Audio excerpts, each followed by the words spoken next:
सभी दोस्तों को नमस्कार।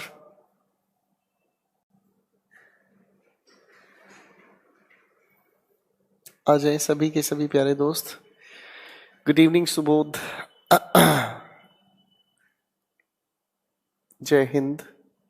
सतीश,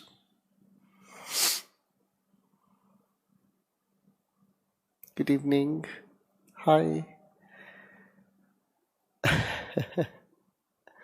संदीप की कितनी प्यारी हिंदी है, कहता है कैसे हो गुरु श्रेष्ठ। सो नाइस ऑफ यू। अब थोड़ा सा ठीक है पर ज्यादा भी ठीक नहीं है। Good evening.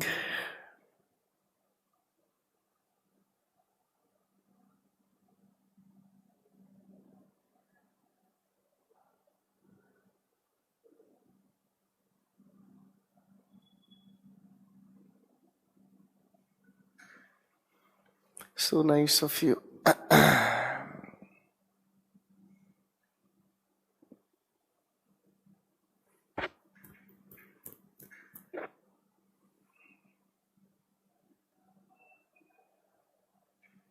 बहुत अच्छे इंसान है।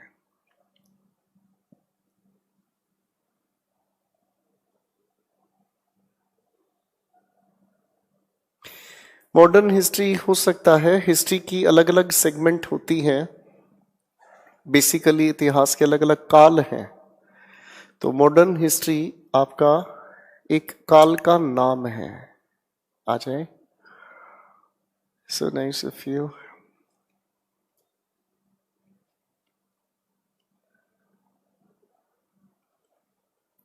मोहित साहब कहते हैं गुड इवनिंग सर, कल प्रोनाउन कम समझ में आया।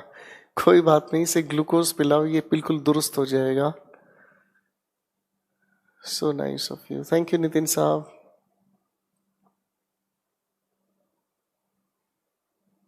सुमित साहब कहते हैं सर आपका समझाया वो सब कुछ समझ आ रहा है पर बेसिक खराब है मेरे। ये तो सेल्फ कॉन्ट्रडिक्शन है। इसे पढ़ाया हुआ सब कुछ समझ आ रहा है, बेसिक खराब है इसके। अब ये मुझे समझ नहीं आता कि कहने की क्या कोशिश कर रहे हो। Thank you everyone. जय हिंद रुपेंद्र साहब, जय हिंद। प्रणाम सर।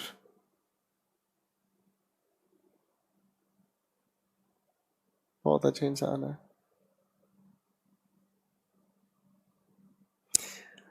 संतोष, सैडनेस की बात नहीं है, बस थोड़ी तबीयत डाउन है इसलिए। Sorry to ask but can you please tell me what is आफरीन। Oh my god. आफरीन का मतलब होता है बेहद खूबसूरत।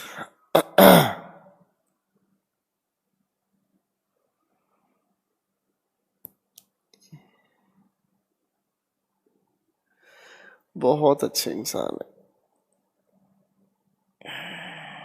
साक्षात देवता है। बहुत बहुत बहुत अच्छे इंसान है।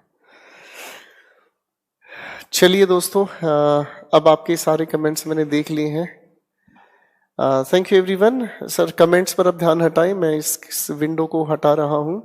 चलिए मेरे दोस्तों, पिछली क्लास में हम लोगों ने प्रोनाउन का जिक्र शुरू किया और प्रोनाउन की इस महफिल में हम लोग जहां तक पहुंचे, जो चीज हम लोगों ने समझने समझाने की कोशिश की, उस बातचीत को थोड़ा सा आगे बढ़ने से पहले रिवाइज कराना चाहूंगा। प्रोनाउन में हमने क्या क्या समझा मेरे दोस्तों, जरा अपने नोट्स अगर देखना चाहें तो आप देख सकते हैं। एक बार रिवीजन लगाते हैं, उसके बाद कहानी आगे लेके चलना चाहेंगे। प्रोनाउन बेसिकली, प्रोनाउन एक ऐसा शब्द हुआ जो रिप्लेस करता है नाउन को। और रिप्लेस करने की बात अगर हम कहें तो उसकी वजह क्या हुई, क्योंकि वो किसी भी नाउन के रिपीटिशन को रोकता है। ये हमारी पहली बात। फिर हम लोगों ने सबसे पहले मुलाकात की जिसे हम कहते हैं दोस्तों पर्सनल प्रोनाउन। पर्सनल प्रोनाउन की खास बात इतनी रही कि पर्सनल प्रोनाउन रिलेट करता है किसी पर्सन को, और इस पर्सन को हम लोगों ने 3 हिस्सों में बांटा, स्पीकर, लिसनर और नॉन एक्टिव पर्सन। अलग अलग इनके केसेस हमारे सामने आए और किस तरीके से सिंगुलर या प्लूरल होने की बातें करते हैं। यहां पर मैंने फिर एक बात आपको रिकॉल कराया कि कोई अलग से टॉपिक नहीं है, सब्जेक्ट और एग्रीमेंट मैं बार बार कह रहा हूं क्योंकि ये सभी पार्ट्स ऑफ स्पीच का निचोड़ है। तो जो लोग पहले सब्जेक्ट वर्ब एग्रीमेंट करते हैं वो सारे के सारे पार्ट्स ऑफ स्पीच को, यानी कि ग्रामर की जो असली जान है, उसे निचोड़कर सारी कहानी खत्म कर देते हैं। तो सब्जेक्ट ऑफ एग्रीमेंट बेसिकली कोई अलग टॉपिक नहीं होता, ये सिर्फ उन रटने वालों को, उन बच्चों को जो सीधा जुगाड़ लगाना चाहते हैं, ये सिर्फ उन्हीं के लिए एक तरीका है। खैर, इसके बाद हम लोगों ने एक अगली बात को समझने का काम किया। हम लोगों ने कुछ छोटे छोटे सेंटेंसेस में नियमों को समझना शुरू किया। किसी भी वर्ब से ठीक पहले हम यूज करते हैं एक सब्जेक्टिव केस को, वर्ब के ठीक बाद हम यूज करते हैं ऑब्जेक्टिव केस को। उसके बाद हम लोगों ने समझने की कोशिश की प्रेपोजिशन, बेहद खूबसूरत शब्द होता है प्रेपोजिशन। अगर हम प्रेपोजिशन की बात करें तो प्रेपोजिशन के ठीक बाद हम ऑब्जेक्टिव केस यूज करते हैं। इसकी वजह क्या है ये हम लोग जाके समझेंगे प्रेपोजिशन में, तब तक के लिए देखते रहिए आज तक। प्रेपोजिशन के बाद हम एक ऑब्जेक्टिव केस यूज करते हैं और इस प्रेपोजिशन वाली सेगमेंट को 3 हिस्सों में हमने बांट दिया। ये 3 हिस्से हुए। एक पॉजिटिव के लिए 4 शब्द हमने लिखे, like, with, together with, along with. दूसरी सेगमेंट हम लोगों ने तैयार की जिसे हम लोगों ने कहा नेगेटिव के लिए शब्द आया unlike, without, except and not, but, save. शब्दों की संख्या असीमित है, प्रेपोजिशन में जाके मिलेंगे। अगली बात हमने समझी प्रेपोजिशनल फ्रेज, और इसका एक छोटा सा तरीका हमने समझा। थर्ड फॉर्म ऑफ वर्ब के साथ प्रेपोजिशन जुड़ी हुई हमें नजर आती है। दोस्तों, इससे आगे जब हम चले तो हम लोगों ने समझने का काम किया एक पुराना रटा हुआ नियम कि कोई भी सब्जेक्ट अगर 2 जुड़े हुए मिलते हैं प्रेपोजिशन से, तो हम आने वाली हेल्पिंग वर्ब पहले सब्जेक्ट के हिसाब से लगाते हैं। और पहले सब्जेक्ट के हिसाब से जब हम लगाते हैं तो उसकी खास वजह क्या है कि प्रेपोजिशन के बाद बेसिकली एक ऑब्जेक्टिव केस आता है। इसके ठीक बाद आगे हम लोगों ने समझने का काम किया कंपैरिजन। बोलो हाँ। हमने कंपैरिजन समझने का काम किया कि कंपैरिजन हमेशा लाइकवाइज हुआ और किस तरीके से कौन से सब्जेक्ट की हेल्पिंग वर्ब से एग्रीमेंट तैयार कराई। कुछ शब्दों के बीच का फर्क हमने समझा, लाइक कैसे वर्ब हुआ, कैसे प्रेपोजिशन हुआ, बट कैसे कंजंक्शन हुआ, कैसे प्रेपोजिशन हुआ। ये छोटी छोटी बातों को समझते समझाते हुए हम बातों को लेकर चले दोस्तों थोड़ा सा आगे। चलिए अब कहानी थोड़ी और आगे लेकर चलने की कोशिश करेंगे। मैं प्रोसेस को आगे बढ़ाने के लिए कुछ सेंटेंसेस आपके लिए लिख रहा हूं, साथ साथ लिखे, फिर एक एक करके इनको डिकोड करना शुरू करेंगे।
मैंने आपके सामने कुछ सेंटेंसेस लिखे हैं। इन सेंटेंसेस को आप एक एक 2-2 लाइन छोड़कर लिखें, फिर इन चीजों को बड़े प्यार से समझने का काम करेंगे हम मिलकर। Please take your time.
मुझे लगता है आप लोगों ने इस बातचीत को लिख लिया होगा।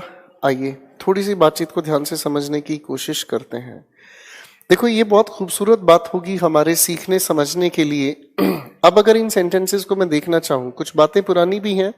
सेंटेंस 1 हमारे सामने लिखा है, Rahul along with his friends. हम लोग शायद जानते हैं पिछली क्लास की एक बातचीत कि बच्चों ये लिखी हमारे सामने एक प्रेपोजिशन। अगर ये एक प्रेपोजिशन हुई तो प्रेपोजिशन के बाद ये जो भी कुछ लिखा है कौन सा केस हुआ? Objective case. तो इस ऑब्जेक्टिव केस का इस हैव से कोई लेना देना नहीं। रिवर्स में मैं अगर आता हूं तो इसी के मुताबिक आपने इस हैव को हटाने की कोशिश की, हैज। देखो दोस्तों, दो बातें। सबसे पहली बात तो जितनी बार आप वीडियोस को देखोगे उतनी बार आप लोगों को चीजें समझ आनी शुरू होंगी। पहली बात तो ये। दूसरी बात, कोई भी वीडियो रिकॉर्डेड नहीं है। आज 10 सितंबर मैं आपके सामने हूं, ठीक है, और मैं आप लोगों को पढ़ा रहा हूं। मेरी घड़ी में समय हुआ है करीब 8:45 और मैं आपके सामने लाइव पढ़ा रहा हूं।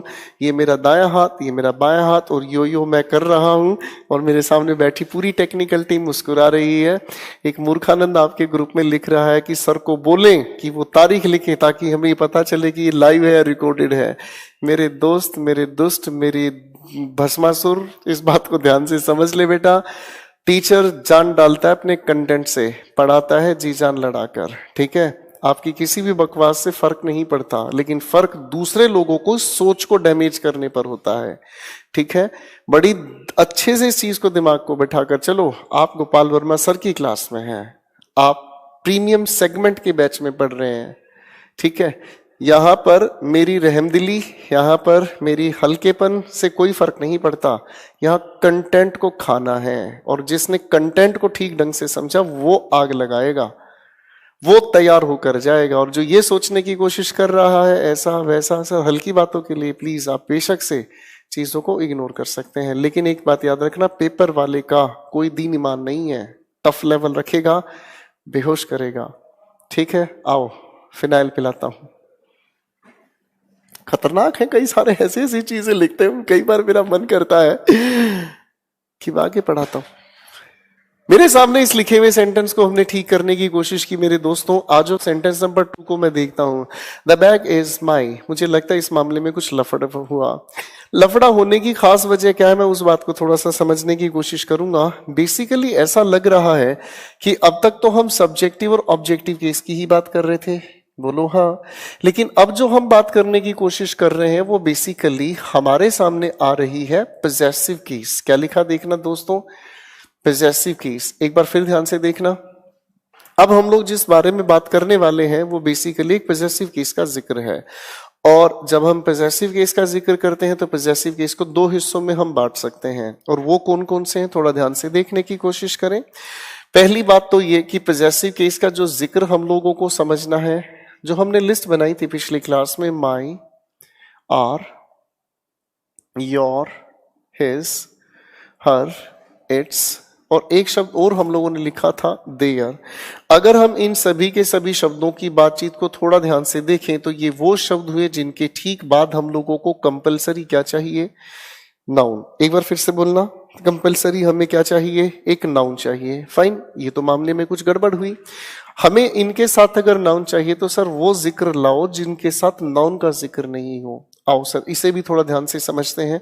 यानी कि इसी का एक दूसरा रूप है जो बिना नाउन के काम करता है, उसकी भी शक्ल देख लेते हैं। Mine, ours, yours, his, hers, its, theirs. तो कुछ लोगों का अपना विचार ये कहता है कि सर इट्स नाम का कोई शब्द नहीं होता, बेसिकली ये शब्द होता है। कुछ लोगों का ऐसा विचार है ये शब्द नहीं होता, ये शब्द होता है। फाइन, काम कैसे करता है वो सेगमेंटल चीज है। अब हम इनकी जब बात करते हैं तो ये वो शब्द हुए जिनका जब हम यूज करते हैं तो इनके बाद हमें नाउन की जरूरत नहीं है। मेरे दिल में ख्याल आया, कहो तो बताऊं। आज से करीब 1500 साल पहले की बात है, सुन रहा है ना तू? आज से करीब 1500 साल पहले की बात है, मैंने आप लोगों को नाउन में एक बहुत प्यारी चीज पढ़ाई थी, है एक बहुत प्यारी चीज पढ़ाई थी। आपके सामने कुछ ऐसी बात लिखी गई थी। आओ जरा याद करते हैं उन हसीन लम्हों को, ठीक है। वो लम्हे, वो बातें, वो बरसाते वो भीगी यादें, सागर की गहराई से कह रहा है अपना पढ़ाना। मजे ले रहे हो? अच्छा सच बताओ बच्चों, क्या मजे नहीं आते अपने घर पर बैठे हुए बिल्कुल कूल माइंड से हर एक चीज को हम समझ रहे हैं, टीचर भी मजेदार और आप भी मजेदार और बोलो तारा रा रा। मजा नहीं आ रहा भाई? सब मजा आएगा, सीखने वाले को मजा आता है। जो बेहोश आत्माएं हैं भगवान उनकी आत्मा को जगाए। ठीक है, हम लोगों को कुछ याद आ रहा है सर। आज से कुछ समय पहले हम लोगों ने नाउन के दौरान इन तरह की बातों का जिक्र लिखा था। बोलो हाँ। और उस समय हमने बात अधूरी छोड़ दी थी। आज उस बात को कंप्लीट करने की कोशिश करेंगे, फिर चलेंगे अपने सवालों की तरफ। लेडीज एंड जेंटलमैन, एक एक करके क्वेश्चंस को थोड़ा ध्यान से देखें, दिमाग लगाएं, फिर मैं आपके साथ मिलकर इनको डिकोड करूंगा। Please take your time.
चलिए दोस्तों, इस बात को थोड़ा सा ऑब्जर्व करने की कोशिश करते हैं। शायद हम लोगों ने नाउन में इस बात को समझने का काम किया था कि इस योर के अगर मैं मीनिंग को समझने की कोशिश करता हूं तो इसका अर्थ निकलता है आपका। अरे हाँ है ना? तो जब इसमें पहले से ही पोजेशन है तो एपोस्ट्रोफेस लगाने से इसके अंदर डबल पोजेशन की जरूरत नहीं। बोलो हाँ। हालांकि इसकी भी एक बहुत गहरी वजह है जो इससे अगले टॉपिक में हम लोगों को बिल्कुल क्लियर समझ आएगी। इसी की वजह से हम लोगों ने इन पहली तीन चॉइसेस को नाउन के दौरान हटा दिया था, क्योंकि इनके साथ किसी भी कीमत पर एपोस्ट्रोफे का लगाना कहना बिल्कुल गलत है। इसकी खास वजह है जो अगले टॉपिक में हमें समझ में आएगी। देखते रहिए सामने। अगली बात से मैं मिलना चाहूंगा, गौर से देखिए इसको। ये क्या लिखा? योर। अगर इस योर की मैं बात करता हूं तो इसके बाद हमें क्या चाहिए? नाउन। अरे हाँ या ना? नाउन के दौरान हम लोगों ने एब्स्ट्रैक्ट नाउन जब बनाया तो उस समय एक बात को बड़े ध्यान से समझा था कि किसी शब्द के साथ अगर हम ly सफिक्स करते हैं या तो वो एडजेक्टिव बनता है या फिर वो एडवर्ब बनता है। या तो वो एडजेक्टिव बनता है या फिर वो एडवर्ब बनता है। यही बात हम लोगों ने समझी। या तो एडवर्ब या फिर एडजेक्टिव बनता है, ये हम लोगों ने समझा। पर ये भी बात मुझे याद है कि वो नाउन नहीं बनता। अब नाउन नहीं बनता तो इस योर के बाद हम लोगों को लिखा हुआ चाहिए नाउन, पर ये नाउन तो शायद नहीं है। इसी वजह से ये चॉइस भी हमारी डिस्कशन से बाहर हुई। अगली बातचीत को ध्यान से देखते हैं। लिखा है योर्स। अभी अभी हम लोगों ने लिखा कि योर्स के बाद हमें क्या नहीं चाहिए? नाउन। पर फ्रेंड तो अपने आप में कॉमन नाउन है, इसी वजह से ये भी हुआ जिक्र से बाहर। आगे लिखा हमारे सामने योर फ्रेंड। इस योर को अगर मैं ध्यान से देखना चाहूं तो इस योर के ठीक बाद नाउन हमें चाहिए, यानी कि अगर नाउन लिखा है तो ये बात अपने आप में बिल्कुल सही है। बोलो हाँ। आगे अगर मैं देखने की कोशिश करता हूं, लिखा है योर्स, और योर्स के बाद मुझे क्या चीज नहीं चाहिए? नाउन। नाउन नहीं तो कुछ और तो आ ही सकता है। इसका मतलब ये वाली बातचीत भी अपने आप में ठीक हो गई। तो पिछली क्लासेस की कहीं अधूरी बात को आज हमने पूरा किया। यहां तक की बात को अगर मैं थोड़ा सा कंक्लूड करना चाहूं तो बड़े प्यार से इस बात का कंक्लूजन आ जाता है सामने कि भैया अगर लिखी हुई इस बातचीत से हम एक समझने की कोशिश करें तो भाई नाउन एक बड़ा प्यारा शब्द हम लोगों ने पिछली किसी क्लासेस में समझा, और नाउन का हम लोगों ने एक छोटा सा लॉजिक तैयार किया कि नाउन से ठीक पहले सोचकर बताएं क्या हम सब्जेक्टिव केस यूज कर सकते हैं? बोल नहीं रहे हो? नहीं। क्या हम नाउन से ठीक पहले ऑब्जेक्टिव केस यूज कर सकते हैं? नहीं, नाउन से ठीक पहले हम लोग जो यूज करते हैं वो बेसिकली एक ही केस हुआ, और वो कौन सा हुआ? Possessive case. कौन सा केस हुआ? Possessive case. ठीक है, अब एक एक करके क्वेश्चन को ध्यान से समझने का काम करें। सेंटेंस 2 लिखा है, द बैग इज माई। शायद हम इसे देखकर समझ ही गए हैं। इसका जिक्र तब सेंसिबल हुआ जब इसके बाद हमें क्या लिखा मिले। बोल नहीं रहे हो यार? हाँ, नाउन। तो इसी वजह से इसको हटाकर हम लोगों ने क्या चीज लिखने की कोशिश की। सेंटेंस 2 लिखा है, हर्स ड्रेस। हर्स, अगर मैं ध्यान से देखूं तो हर्स के बाद क्या नहीं चाहिए? नाउन। लेकिन ड्रेस तो एक नाउन हुआ, इसका मतलब यहां पर इसे ठीक करना पड़ा। फाइन। क्वेश्चन नंबर 4 को अगर मैं ध्यान से देखने की कोशिश करता हूं, बड़ा प्यारा सवाल है। लिखा है हमारे सामने, ही वॉन्टेड व्हाट बुक्स। तो नाउन से ठीक पहले आपको क्या लिखा हुआ चाहिए? Possessive case. यहां तक की बात अपने आप में समझ आ रही है? क्लियर है? मैं अब आपके सामने एक दो सेंटेंस लिखूंगा, ध्यान से देखें, सुने और समझें। मैंने आपके सामने एक छोटा सा सेंटेंस लिखने की कोशिश की, walking is good for health. मैंने कहा आई लाइक सिंगिंग। मैंने दो सेंटेंसेस आपके सामने लिखे सिर्फ छोटी सी बातचीत करने के लिए। अब मैं आपके साथ मिलकर एक छोटी सी एक्टिविटी करूंगा, जवाब दीजिएगा ताकि कहानी समझ आ सके। सवाल मैंने आपसे पूछा, what is good for health. एक बार फिर से बताना मुझे, what is good for health. तो व्हाट का जो आपने मुझे जवाब दिया, वो जवाब दिया वॉकिंग। ठीक है, मैंने फिर आपसे पूछा, आई लाइक व्हाट। आपने जवाब दिया सिंगिंग। अगर आप लोग मुझे जवाब दे रहे हैं व्हाट से, तो सर व्हाट से आंसर ये मुझे मिला और व्हाट से आंसर मुझे ये मिला। व्हाट के इस आंसर को अगर मैं एक बड़े ध्यान से देखूं तो वॉक के साथ क्या चीज जुड़ रहा है? आईएनजी। एक बार फिर देखें, यहां ये व्हाट का आंसर मुझे दे रहा है सिंग के साथ क्या जुड़कर? आईएनजी। कहीं ऐसा तो नहीं व्हाट का आंसर देने के लिए फर्स्ट होमोफॉर्म के साथ आईएनजी जुड़ रहा है? ठीक है, असली नाम क्या मैं नहीं जानता अभी, जब आएगी जरूर तब बताएंगे। पर इतना मुझे समझ आया कि कभी कभी फर्स्ट होमोफॉर्म के साथ जुड़ा आईएनजी हमें आंसर दे देता है व्हाट का। किस चीज का? व्हाट। और व्हाट के अकॉर्डिंग पार्ट्स ऑफ स्पीच ये तैयार करते हैं किस चीज का जवाब? नाउन का। तो नाउन के पहले अभी अभी हम लोग समझ कर आए कौन सा केस हमें चाहिए? Possessive case. इस बात को लिखे क्वेश्चन नंबर पर 5 पर देखते हैं। His father did not like what. अगर मैं ध्यान से देखता हूं, his father did not like what. What का जवाब आपने दिया going.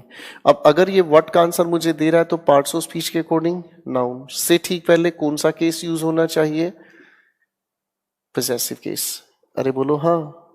Next sentence, she appreciated what. जैसे मैंने आप लोगों से व्हाट का सवाल पूछा तो व्हाट का आंसर मुझे दिया किसने? ज्वाइनिंग। अगर ये नाउन है तो नाउन से ठीक पहले हम लोगों को चाहिए पोजेसिव केस। पहले यहां तक की बात को बड़े ध्यान से देखें, समझें, फिर चलते हैं आगे।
तो मुझे उम्मीद है आप लोगों ने यहाँ तक की बातचीत को ध्यान से समझ लिया होगा, और मुझे लगता है हम लोगों ने अभी तक नाउन के इस पर्सनल प्रोनाउन के सेगमेंट को ध्यान से समझा, जिनमें 3 केसेस का जिक्र बड़ा खूबसूरत है। अब ये वाली जो बातचीत हमारे नाउन के साथ आती है, ये कहानी क्यों बनी, इसकी बातचीत को हम लोग आगे समझेंगे। देखो बच्चों, मैं चाहूं तो आपको इन चीजों के नाम भी बता सकता हूं, पर जिन चीजों का भी लेना देना नहीं है उनके नाम बताने से कुछ नहीं होना। मैं चाहूं तो इसके फंक्शन बता सकता हूं, पर इन फंक्शंस को अभी डिस्कस करना या आपको बेवजह परेशान करना है। जहां जो चीज की जरूरत हो, बहुत खूबसूरती से उन्हें हम रिलेटिवली जोड़ते चले जाएंगे। फाइन।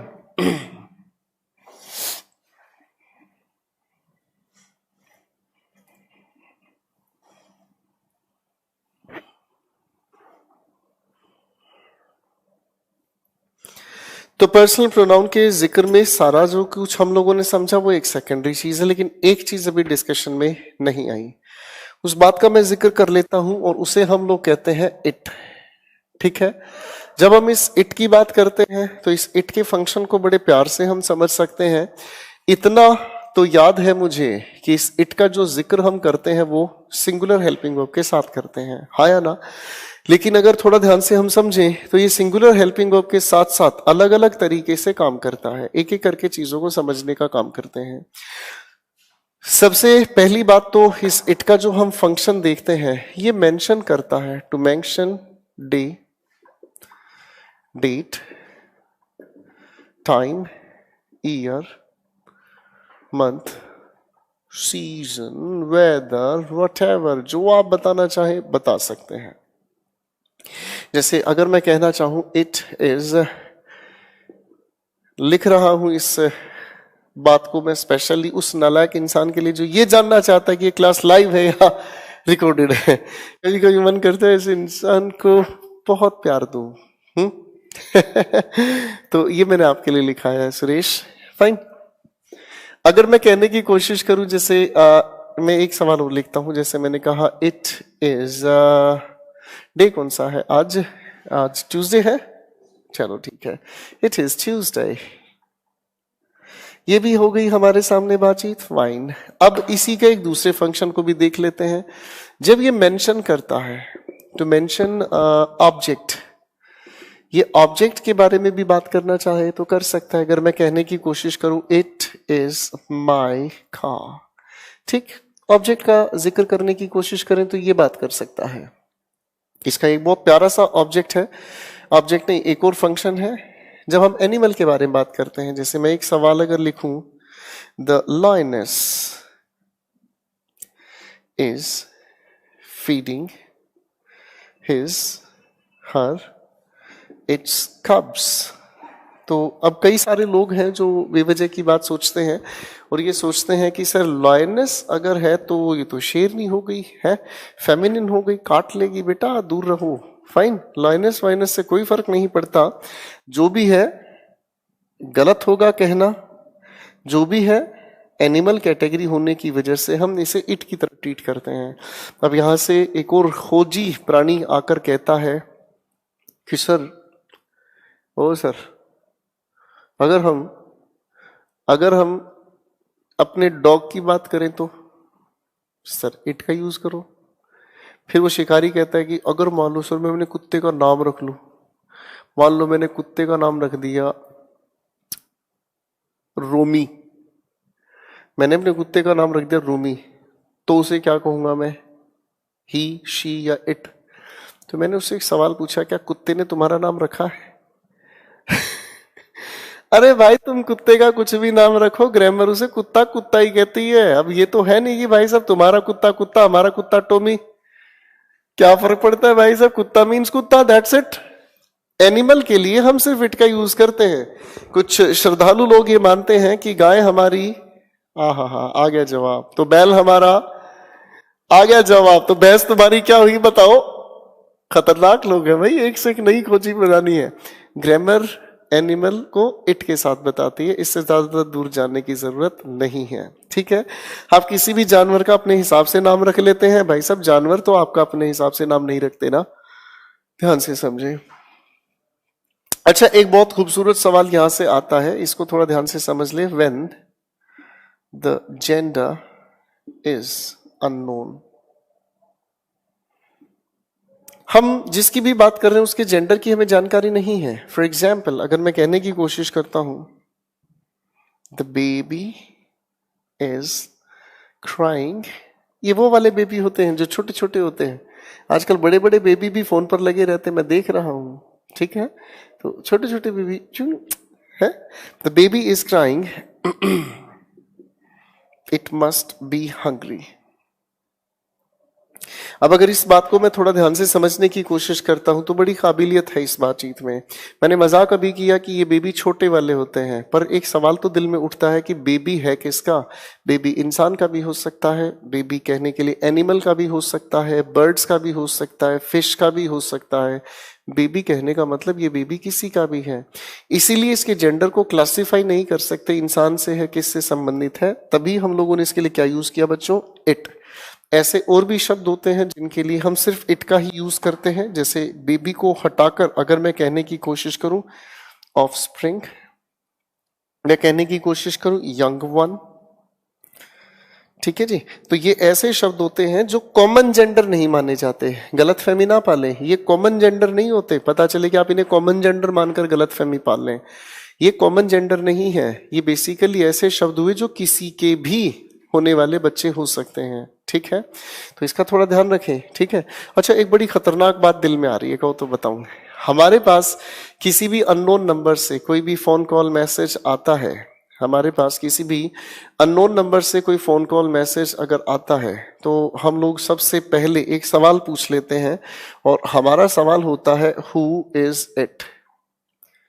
अब ये सवाल बड़ा पेचीदा होता जा रहा है। जब आप किसी से ये पूछते हैं हु इज इट, तो इस इट को देखकर मुझे कुछ कुछ होता है कि क्या फोन कॉल करने वाले इंसान का डे है, लेना देना है डे से। क्या कोई फोन करके बोलता है मैं मंडे बोल रहा हूं? नॉनसेंस हो गई बात। क्या कोई डेट आपके पास फोन करती है, हे बेबी 11 सितंबर बोल रही हूँ, कल आ रही हूँ मिलने? बदतमीजी है भाई ये, हाँ या ना? क्या इस इट का मतलब किसी ऑब्जेक्ट ने आपके पास फोन मिला दिया, मैं चेयर बोल रही हूँ, बैठोगे नहीं मुझ पर? है ऐसा तो नहीं कि आपको तो मजा आ रहा है, रियली लाइक इट, आपके पास आपका बेड फोन करे, ओए बदतमीज कल क्या किया तूने? बहुत मजे आ रहे हैं भाई, ओ बेटे। एनिमल ने आपके पास फोन किया, क्या ऐसा तो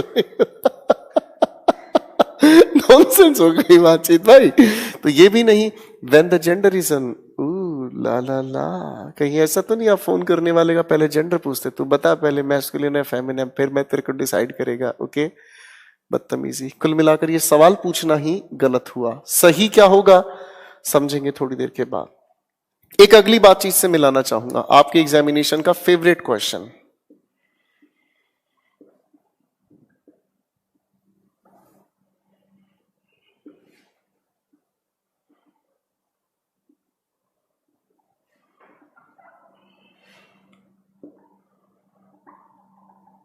बहुत प्यारा सवाल है, इससे थोड़ा ध्यान से देखने की कोशिश करें, इसे थोड़ा ध्यान से देखने की कोशिश करें।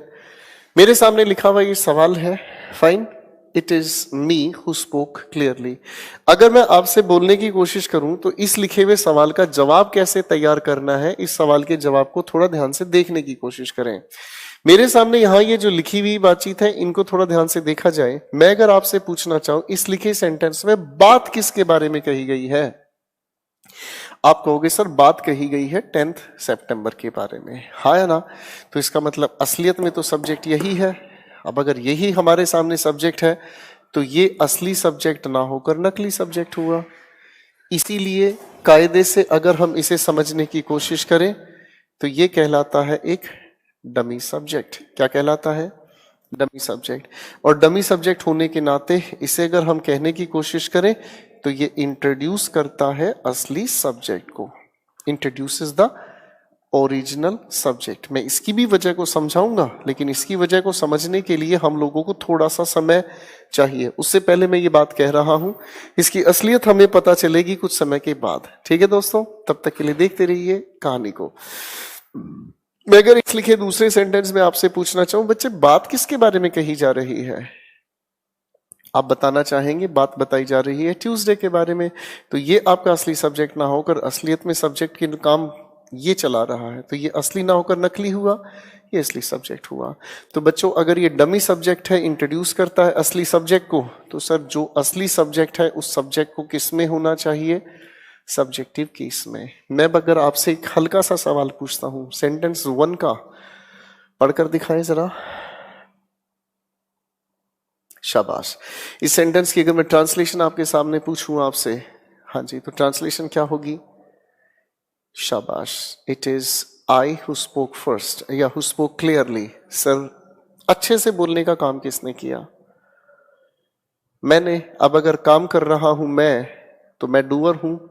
डूअर को हम सब्जेक्ट कहते हैं, सब्जेक्ट को हम सब्जेक्टिव केस में लिखते हैं। तो दोनों तरीके से अपना बात सोल्यूशन पर आ गया। ठीक है भाई, क्वेश्चन नंबर 2 को देखते हैं। लिखा है इट। इट अपने आप में एक डमी सब्जेक्ट है, यानी कि असली सब्जेक्ट हमारे पास क्या हुआ? देम। तो सब्जेक्ट को सब्जेक्टिव केस में हमें लिखना पड़ा। अरे हाँ है ना।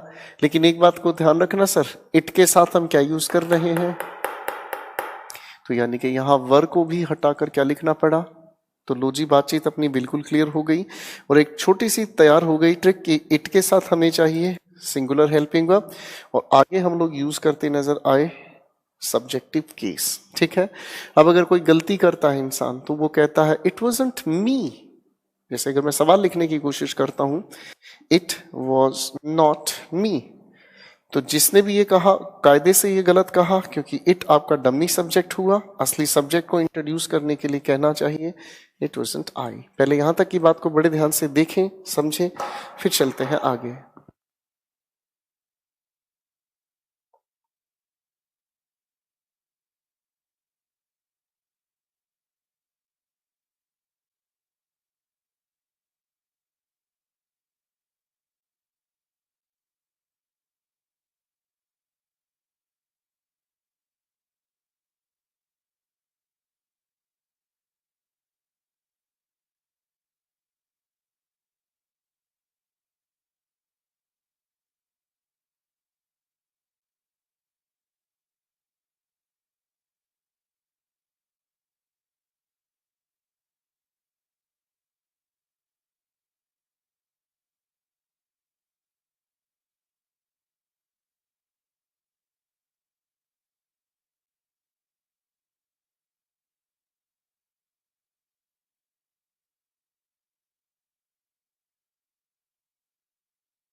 चलिए दोस्तों, बात को शुरू करना चाहेंगे अगली बातचीत से।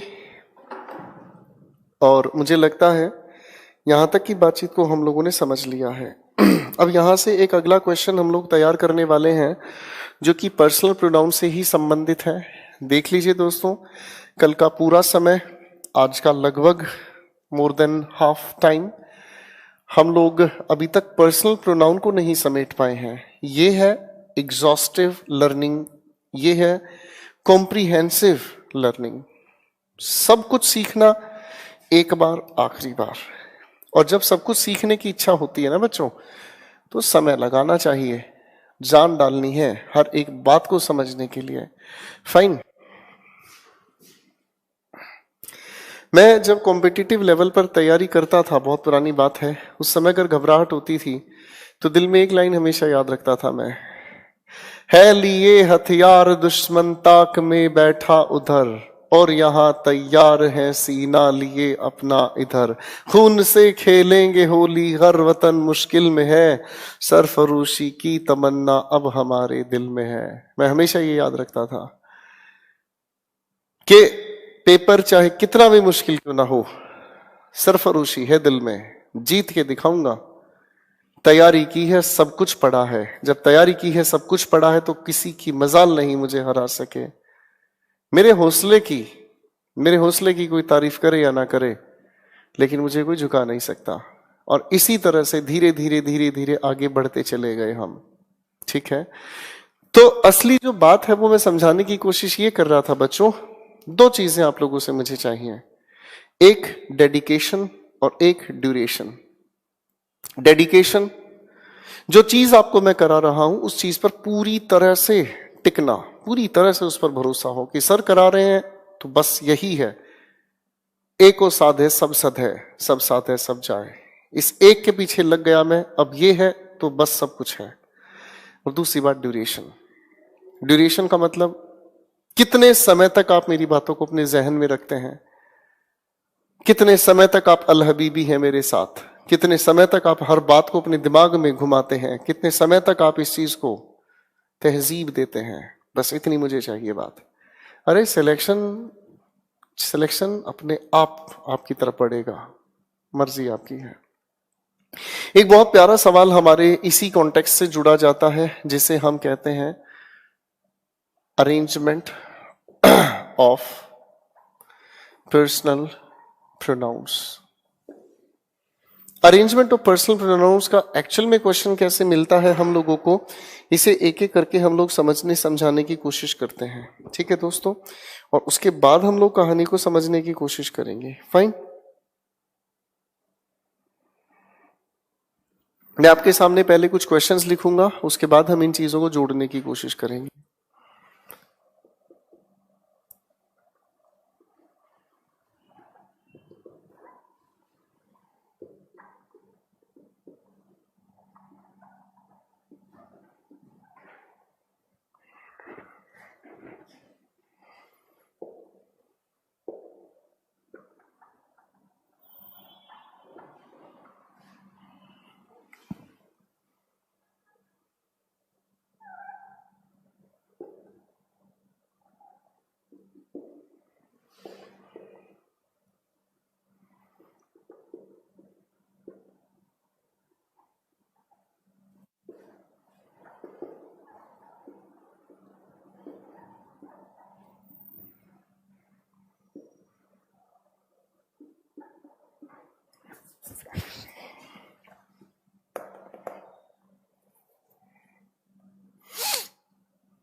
कुछ सेंटेंसेस लिखे आपके सामने, प्लीज पे अटेंशन।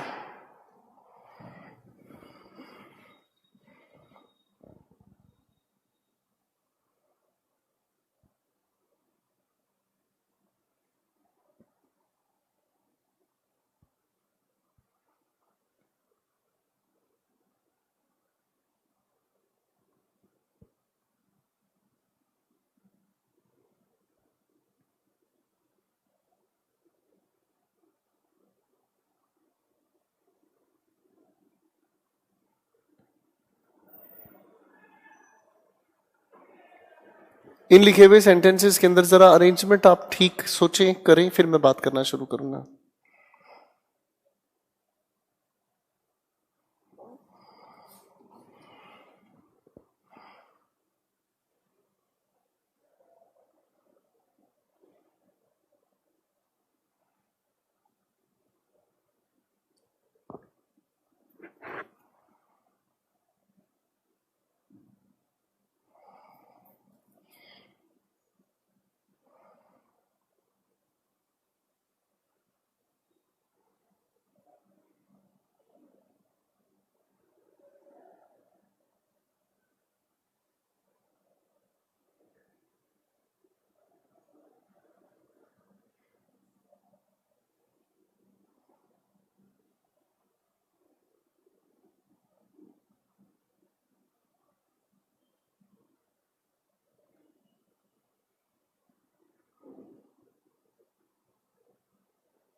चलिए मेरे दोस्तों, थोड़ी कहानी को समझने की कोशिश करते हैं और सवाल बड़ा प्यारा बनता है इस अरेंजमेंट को लेकर। मैं अगर कहूं तुमने, उसने और मैंने ये कैमरा तोड़ दिया, क्या ये कहना सेंसिबल होगा? सब थोड़ा पानी पिलवाएं प्लीज, मुझे ठीक नहीं महसूस हो रहा है। अगर मैं कहने की कोशिश करूं कि तुमने, उसने और मैंने ये कैमरा तोड़ दिया, तो मामले में कुछ गड़बड़ लग रही है। आप कहोगे सर मेरा नाम क्यों ले रहे हो? मैं अगर यही बात ऐसे कहने की कोशिश करूं, मैंने, तुमने और इसने ये एसी दान में दे दिया, आप कहोगे वाह सर वाह, very good very good very good, सही जा रहे हो। अब अपना नाम पहले। मैं फिर से कहने की कोशिश करता हूं, तुमने, इसने और मैंने इसका सिर फोड़ दिया, आप कहोगे वाह गजब सर गजब, साला बुरा करो तो हमारा नाम पहले आता है? अच्छा नाम करो तो पहले अपना नाम ले। तो ये बात कौन सी है? एक गड़बड़ करते हो सर। सर गड़बड़ नहीं कर रहे, ये अरेंजमेंट की बात है। इस अरेंजमेंट को अगर हम समझने की कोशिश करें तो इस अरेंजमेंट के पीछे ही लॉजिक काम करता है, जिसे हम कहते हैं सोशल बिहेवियर। क्या लिखा मैंने? Social behaviour. आज बच्चों इस बात को थोड़ा समझने की कोशिश करते हैं।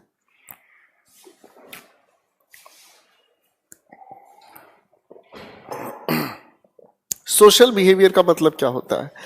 आप अगर समाज में हैं तो समाज में बिहेव करने के अपने अपने तरीके हैं और कुछ तरीके रिकमेंडेड हैं। उन तरीके के आधार पर ये अरेंजमेंट तैयार की जाती है। आप अगर बताने की कोशिश करते हैं कोई भी गुड एक्ट को अगर हम कहने की कोशिश करें, ड्यूटी भी हो सकता है, रेस्पॉन्सिबिलिटी भी हो सकता है।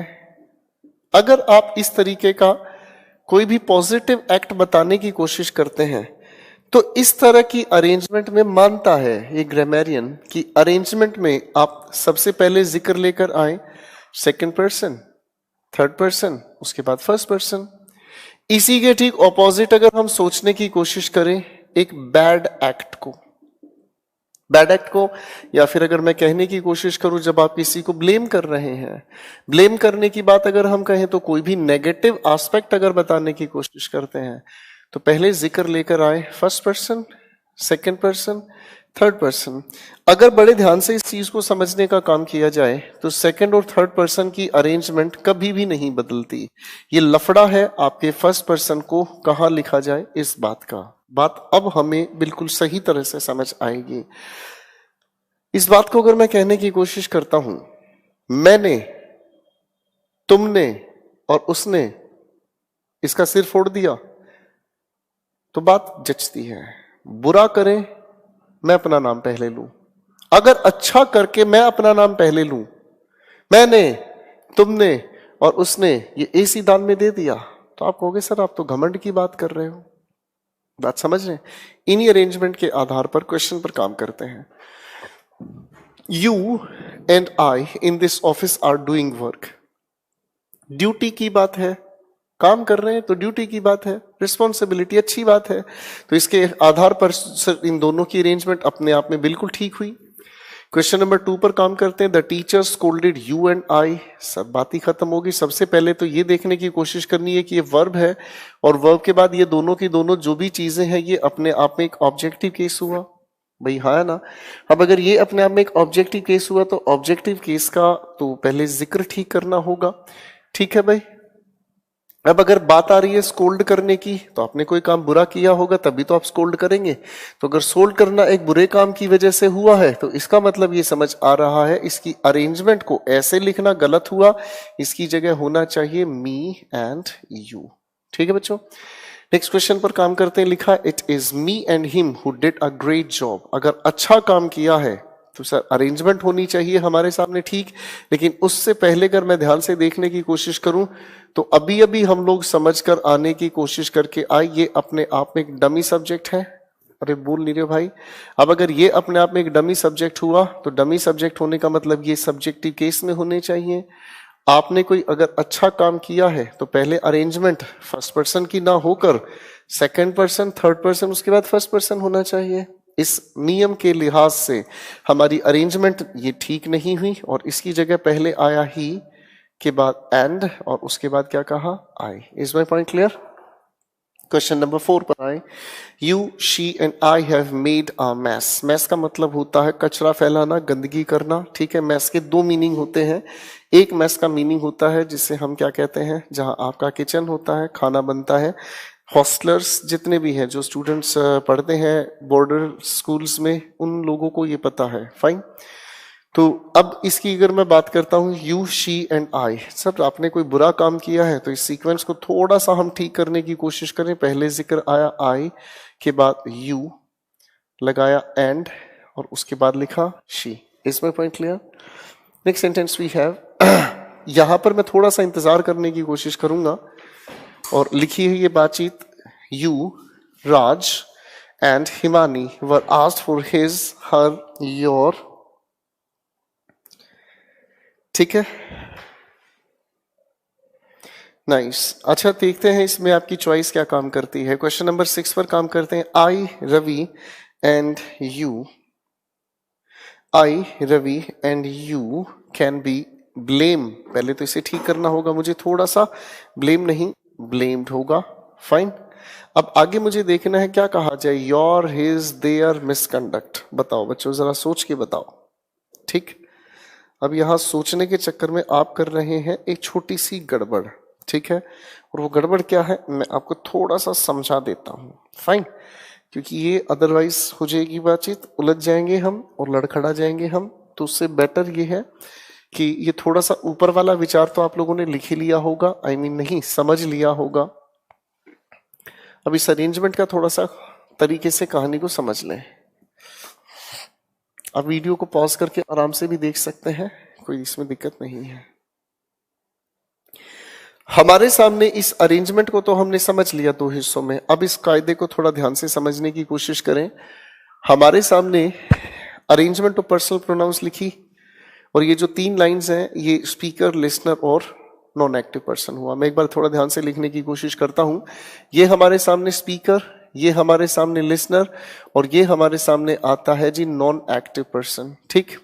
अगर मान लो हमारे इन तीनों के तीनों प्रोनाउंस की अरेंजमेंट में ये तीनों के तीनों शब्द लिखे हैं, तो अगर हम लोग इन तीनों की तीनों शब्दों की अरेंजमेंट देख रहे हैं और हमारे सामने स्पीकर के स्थान पर आई या वी हमारे सामने लिखा है, तो हम आई या वी के ही हिसाब से चलते हैं और सब कुछ को छोड़कर, यानी कि इन दोनों को हम इग्नोर करके हम इसी के प्लूरल को चुनते हैं।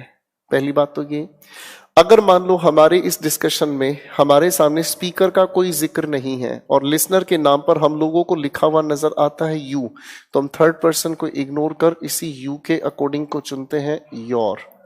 अगर मान लो हमारे सामने ना तो स्पीकर है ना ही लिसनर है और हमारे सामने लिखा हुआ नजर आ रहा है थर्ड पर्सन, अब थर्ड पर्सन के अंदर जो भी हमारा नॉन एक्टिव पर्सन है, चाहे वो ही हो, चाहे शी, चाहे इट, या फिर अगर हम कहें दे, तो इस सभी की सभी बातचीत के हिसाब से अगर हम चलने की कोशिश करें तो हम लोग यूज करते नजर आए दे आर।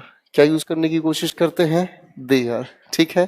तो इस हिसाब से अगर मैं अरेंजमेंट को ध्यान से देखने की कोशिश करूं, यू, राज एंड हिमानी, पहले तो इनकी अरेंजमेंट हम ध्यान से देखें तो सर 2 3 1 तो हमारे सामने है ही, यानी कि 2 और 3, यानी कि सेकंड और थर्ड पर्सन अच्छा हो चाहे बुरा हो, ये तो अरेंजमेंट होगी ही होगी। तो इस लिहाज से अगर मैं देखना चाहूं तो फर्स्ट पर्सन कहीं नहीं नजर आया, तो सर लिसनर के अकॉर्डिंग हम लोग आगे जो भी विचार होगा उसमें क्या चुनने की कोशिश करेंगे, ठीक है जी, योर। क्लियर होगी बात। क्वेश्चन नंबर 6 पर आए। I, Ravi and you can be blamed for your, his, their misconduct. Arrangement में अगर मैं ध्यान से देखना चाहूं तो मेरी प्रायोरिटी किस पर है। सभी अरेंजमेंट को छोड़कर अगर फर्स्ट पर्सन कहीं पर भी लिखा मिले तो इस आई के मुताबिक ही मुझे आगे लेकर चलना होगा। और आगे क्या लिखा हुआ है हमारे सामने, योर नहीं, हिज नहीं, देयर नहीं, और इसी के अकॉर्डिंग मुझे चाहिए लिखा हुआ आर। पहली बात ये समझ आई। अब इस अरेंजमेंट को भी देख लेते हैं। अगर आपको ब्लेम किया जा रहा है तो आई आपका सही जगह लिखा है, बस एक छोटी सी अरेंजमेंट को ठीक करना हुआ और इस अरेंजमेंट का जिक्र कुछ ऐसे लिखा जा रहा है, ठीक है जी बच्चों। क्वेश्चन नंबर 7 और 8 मैं रुक रहा हूं 2 मिनट के लिए। क्वेश्चन नंबर 7 और 8 पर एक बार दिमाग लगाएं, बड़े ध्यान से सोचें, हो सकता है आपका सोचना आपको कुछ नई चीजें सिखा दे। Take your time.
तो उम्मीद करता हूं ये चीज आप लोगों ने लिख ली होगी, समझ ली होगी। ठीक है बच्चों, आओ कहानी को थोड़ा सा समझने की कोशिश करते हैं। हमारे सामने इन क्वेश्चंस पर थोड़ा सा फोकस किया जाए तो फिर बड़ी प्यारी बात लगेगी। हमारे सामने लिखा है Arushi Raj and you can do his her their work.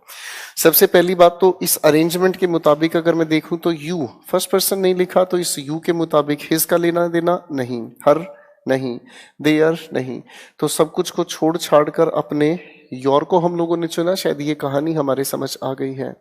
अब सवाल ये उठता है, क्या इनकी अरेंजमेंट अपनी जगह सही लिखी है? बिल्कुल भी नहीं सर। कुछ भी हालत हो, सेकंड पर्सन पहले, थर्ड पर्सन उसके बाद, तो कायदे से इस लिखी बातचीत में पहले जिक्र आए यू के बाद राज, क्योंकि मैस्कुलिन ही का जिक्र पहले, फिर शी, इट। ठीक है बच्चों, तो उसके बाद हम लोगों ने लिखने की कोशिश की आरुषि।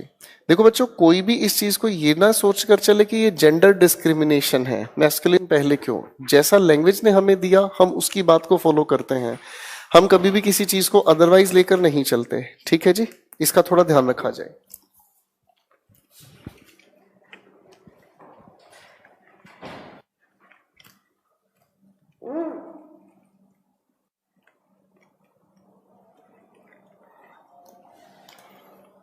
देखिए भी, अगर इस बात को मैं थोड़ा ध्यान से देखने का कोशिश करूं, स्टॉप्ड अपने आप में एक वर्ब है, तो वर्ब के बाद जो भी कुछ आए वो कौन से केस में है? ऑब्जेक्टिव केस होने का मतलब इस ही को हटाकर मुझे यहां पर लिखना पड़ा हिम। अब अरेंजमेंट को ध्यान से देखने की कोशिश करें। ठीक है, अब डॉक्टर ने अगर हमें एंट्री के लिए रोका है तो ये काम अच्छा हुआ या बुरा हुआ? हैं जी, ये काम अच्छा हुआ। बड़े ध्यान से समझना, इस क्वेश्चन में बहुत प्यारी ट्रिक है। एक एक पुलिसमैन है, आप जा रहे हैं, पुलिसमैन आपको रोक रहा है, रुक जा, आप रुके। पुलिसमैन का रोकना अपने आप में क्या है? ड्यूटी है उसकी। आप क्या कर रहे होगे? कोई नेगेटिव एक्ट कर रहे होगे, पर हर बार ये जरूरी तो नहीं है कि आप कोई नेगेटिव एक्ट कर रहे होगे। लेकिन पुलिस का रोकना सिर्फ यहीं तक बात सीमित हो गई, और वो अपने आप में उस इंसान की ड्यूटी है। उसी लिहाज से इस क्वेश्चन को सोल्व करना है। डॉक्टर ने आपको आईसीयू के अंदर जाने से रोका, ये डॉक्टर की ड्यूटी है। आप क्या कर रहे हो, कोई अच्छा काम या बुरा काम, हु नोज इट। या तो डॉक्टर के हिसाब से काम चल रहा है तो डॉक्टर की ये ड्यूटी है। अगर डॉक्टर की ये ड्यूटी है तो उसी हिसाब से मैं इस चीज को आगे प्रोसीड करूंगा। तो इस सीक्वेंस को अगर ध्यान से देखा जाए तो ये ड्यूटी होने वाली बात में पॉजिटिव हुआ, तो इस सारी की सारी अरेंजमेंट को हमें ठीक करना होगा। और सबसे पहले हम लोग जो जिक्र में लेकर आ रहे हैं, यू के बाद, बिल्कुल ठीक कहा, हिम, और उसके ठीक बाद हम लोगों ने कहने की कोशिश की मी। तो ये हुआ आपका करेक्ट आंसर। पहले यहां तक की बात को बड़े ध्यान से देखें और समझें। टेक योर टाइम प्लीज, बड़े ध्यान से इस बात को यहां तक देखें, समझें।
आवाज आ गई, सॉरी। ये क्वेश्चन किसी बच्चे ने पूछा हमारे सामने, मैं एक बार इसको रिकॉल करा देता हूं और अटेंटिवली सुन लें। आवाज अब आ रही होगी। बच्चे ने सवाल पूछा, ये एमटीएस का एक सवाल है और ये सवाल पूछा गया कि सर इसमें क्या चॉइस हमारे सामने हो। तो इसमें सबसे पहली बात तो हेलमेट है हमारा पोजेशन हेलमेट की अगर कोडिंग बात कर रहा है तो इससे पहले पॉजेसिव केस आना चाहिए। ये दोनों तो पॉजेसिव केस नहीं है। अगर पॉजेसिव केस नहीं है तो ये दोनों चॉइस अपने आप में ही कटती हैं। अब कॉमन सेंस लगाकर देखें तो इस ऑफिसर्स के बाद अपोस्ट्रोफे लगा, इसका मतलब बहुत सारे ऑफिसर्स। तो बहुत सारे ऑफिसर्स के लिए क्या एक हेलमेट का जिक्र होगा? नहीं। बहुत सारे ऑफिसर्स की अगर बात कही जा रही तो हेलमेट्स भी बहुत सारे होने चाहिए। मान लो इस रूम के अंदर 5 राइडर्स हैं तो 5 हेलमेट चाहिएंगे। हर एक राइडर का अपना अपना अलग एक हेलमेट। अगर मान लो मैं एक राइडर हूं तो मेरे लिए कितने हेलमेट? एक ही चाहिएगा। यहां हेलमेट सिंगुलर हुआ तो ऑफिसर भी सिंगुलर ही चाहिएगा। तो पहली चॉइस करेक्ट है, बाकी सब आपकी गलत हुई। क्या आप मुझे सुन पा रहे हैं? सर एक बार जरा कमेंट्स लगाना।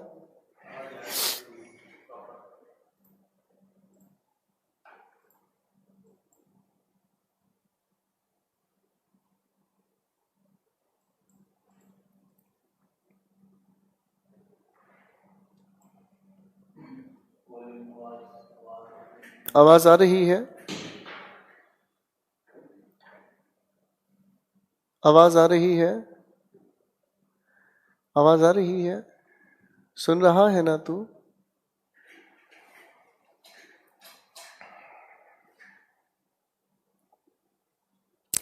एक बच्चा सवाल बार बार पूछ रहा है, सर नाउन चैप्टर के रेस्ट क्वेश्चंस प्रोवाइड करें। नाउन के और कोई क्वेश्चंस नहीं है। वो क्वेश्चंस जो बाकी उसमें लिखे गए हैं वो आंसर की बेवजह लिखी गई है, उससे कोई लेना देना नहीं है। एक बच्चा कह रहा है सर स्क्रीनशॉट इनेबल करा दीजिए। बिल्कुल नहीं सर, स्क्रीनशॉट इनेबल होने के बाद यहाँ पर लोग अपनी फोटोज बेचनी शुरू कर देते हैं, ठीक है। और अब अपनी फोटोज भेजने की कोशिश करेंगे तो ये फिर बदतमीजी हो जाएगी।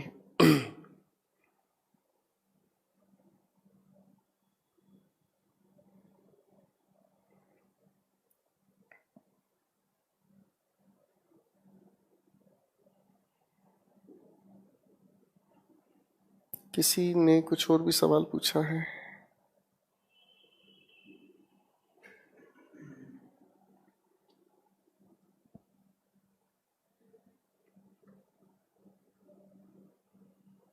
तो जेंटलमैन आपने सवाल, मयूरेश गुप्ता, जितने क्वेश्चंस दिए गए हैं बच्चों वो सभी के सभी क्वेश्चंस आप लोगों के लिए ओके हैं, उसमें कोई भी प्रॉब्लम नहीं है। फाइन। मेरी आवाज आ रही है भाई? देखना बच्चे कह रहे हैं आवाज थोड़ी मंदी आ रही है।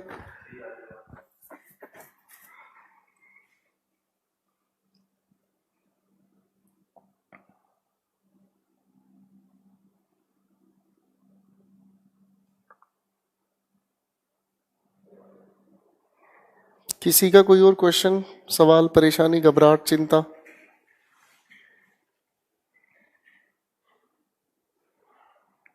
एक बच्चे ने सवाल पूछा है, he like me has done the work, it is from 9/9/19 dated class, how is it possible, please help. बेटा ऐसे हेल्प नहीं हो पाती कि आप अपनी क्लास की वीडियो देखें नहीं और बार बार मुझे वही चीज पढ़ाने के लिए कहें, दिल जलता है। ईडीएम्स का सोल्यूशन नहीं बताया, ईडीएम्स के काम पर हम लग जाएंगे जैसे ही हमारा टॉपिक कंप्लीट होगा। चलिए, मुझे उम्मीद है आप लोग का यहाँ तक की कहानी समझकर आएंगे। आज की बात यहीं तक, मिलते हैं अगली क्लास में। Good night, take care, sleep well. Thank you very much, good night.